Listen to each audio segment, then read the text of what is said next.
What's up guys, welcome to the Final Cuts 1000 and I am Movie Man 222 and I'll be making videos about every Saturday or so, and today I'm going to be talking about my favorite movie because that's the topic for this week. And my favorite movie is a movie that has changed my life permanently ever since I saw it for the first time, and that movie is The Shawshank Redemption. The Shawshank Redemption takes place in prison for the most part from about the 40s into the 60s, and it follows Andy Dufresne, who's been accused of murdering his wife and her banger, and he's played by Tim Robbins. And even though he didn't actually do these things, he didn't kill these people, he's still accused of being guilty because he doesn't know how to defend himself, and he doesn't have any evidence that he didn't do it, or at least not evidence good enough, so he goes to prison for his life, and he meets Morgan Freeman's character, whose name is Red, and they start to become really good friends, and along the way some really emotional and some really interesting stuff goes on. Like I said, The Shawshank Redemption absolutely changed my life ever since I laid my eyes on it for the first time, and because of this and many other reasons, it's my favorite movie of all time. And I have been debating this with some other movies, but because of that, this is my favorite movie of all time. I don't think anything is ever going to change my opinion on that. The performances in this movie are all around just excellent. Morgan Freeman, Tim Robbins, and everybody else give such powerful, such realistic performances. You care for the characters so much because they have such a personality,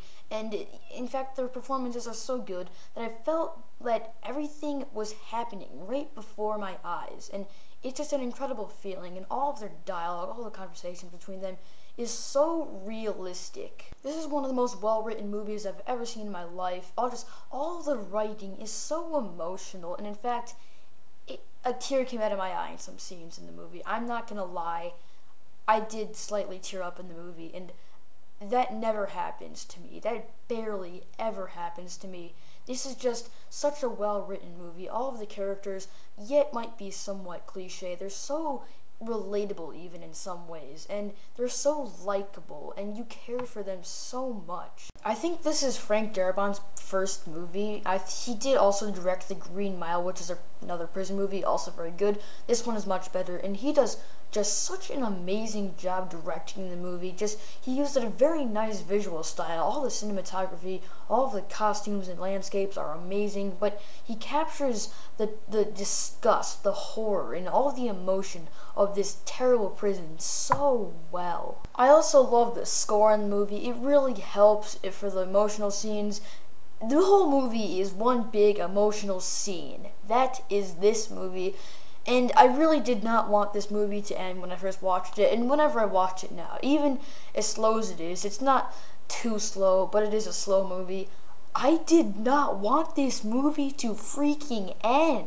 I'm sure, I know you're not getting my full view of this movie and how much I love it, how important it is, how much it changed my life, how beautiful and how amazing it is because of all these comedic failures that I'm providing. But this movie is undescribably good, and if I gave it a rating, it would be 13,623,015 out of 10. This movie gets a 10 out of 10 easily. It's amazing. If you haven't seen it, go watch it. You're missing out on a ton. If you want to subscribe to me, please do. That was kind of weird, but I'm going to put the link to my channel in the description box. And also, please subscribe to the Final Cuts 1000. Stay tuned for more videos from me and from other people from the Final Cuts 1000. And goodbye.